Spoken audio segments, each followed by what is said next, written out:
আলাইকুম ভিউয়ার্স, রেহেনা রান্নাঘরে আপনাদেরকে স্বাগতম। আশা করি দেশ ও প্রবাসে যায় যেখানে আছেন আল্লাহর রহমতে ভালো আছেন, সুস্থ আছেন। আজকে আমি আবার একটা দারুণ মজার রেসিপি নিয়ে চলে এসেছি। আজকে আমি ইলিশ মাছ ভাজা করে দেখাবো। এখানে আমি ইলিশ মাছ নিয়েছি 4 পিস। মাছগুলোকে আমি পরিষ্কার করে ধুয়ে তারপরে আমি কেটে নিয়েছি। কাটার পরে আমি আর মাছগুলোকে শুধু একবার ধুয়েছি আর ধুইনি। আমি এখানে 4 পিস ইলিশ মাছ নিয়েছি। ইলিশ মাছ ভাজার জন্য মাছগুলো এই সাইজ করে কেটে নিলে খুব ভালো হয়। এটা বড়ও না ছোটও না, মিডিয়াম সাইজ। আমি এবার মাছগুলোতে মরিচের গুঁড়া, লবণ আর হলুদের গুঁড়া মাখিয়ে নেব। মাছগুলো আমি ভালো করে লবণ আর হলুদের গুঁড়া আর মরিচের গুঁড়া মাখিয়ে নিয়েছি। তাই আমি কড়াই বসিয়ে দিয়েছি, আমি ওই গ্যাসটা অন করে দিয়েছি। এবার আমি দিয়ে দেবো তেল। এখানে আমি সরিষার তেল দিয়ে দেবো। আমরা মাছ ভাজার জন্য অবশ্যই সরিষার তেল ব্যবহার করব। এবার তেলটাকে আমি ভালো করে গরম করে নেব। তেলটা আমার ভালোভাবে গরম হয়ে গেছে। আমি এবার দিয়ে দেবো মাছ। আমি একটা একটা করে মাছগুলো দিয়ে দিলাম। পিসটা আমি 2 মিনিট ভেজে নিয়েছি। এবার আমি এই পিসটা আমি উল্টিয়ে দেব। মাছটাকে এভাবেই 2 মিনিট করে ভেজে নিতে হবে। মাছগুলো ভেজে নিয়ে একেবারে ফিরে আসছি। মাছগুলো আমার ভাজা হয়ে গেছে। পুরো মোট আমি 8 মিনিট ভেজে নিয়েছি। এবার মাছগুলোকে আমি উঠিয়ে নেব।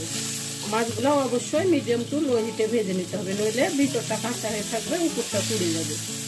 আমি এবার এই তেলের মধ্যে দিয়ে দেবো 4টা শুকনো মরিচ। ইলিশ মাছের সঙ্গে শুকনো মরিচটা খেতে খুব ভালো লাগে। আমার শুকনো মরিচগুলো ভাজা হয়ে গেছে। এবার আমি উঠিয়ে নেব। এবার আমি দিয়ে দেবো পেঁয়াজ কুচি। এখানে আমি 1 কাপ পেঁয়াজ কুচি নিয়েছি, আমি দিয়ে দিলাম। এবার পেঁয়াজগুলোকে আমি হালকা করে ভেজে নেব। 4টা মরিচ কুচি করে নিয়েছি, আমি মরিচ কুচিগুলো দিয়ে দিলাম।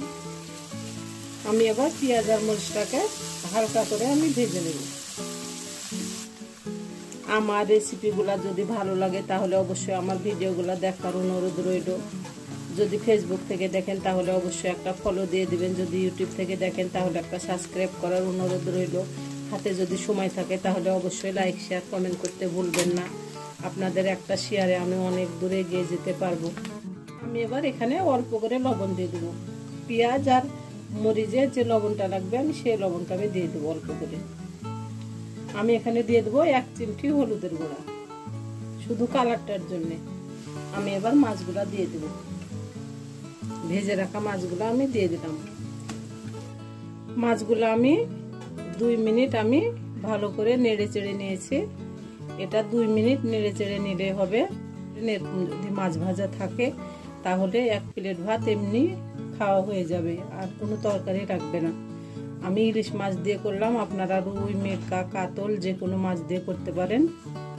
এবার আমি চুলার উপর 5 মিনিট রেখে 5 মিনিট পরে আপনাদেরকে আমি পরিবেশন করে দেখাচ্ছি। এবার আমি 5 মিনিট পরে মাছগুলোকে উঠিয়ে নেব।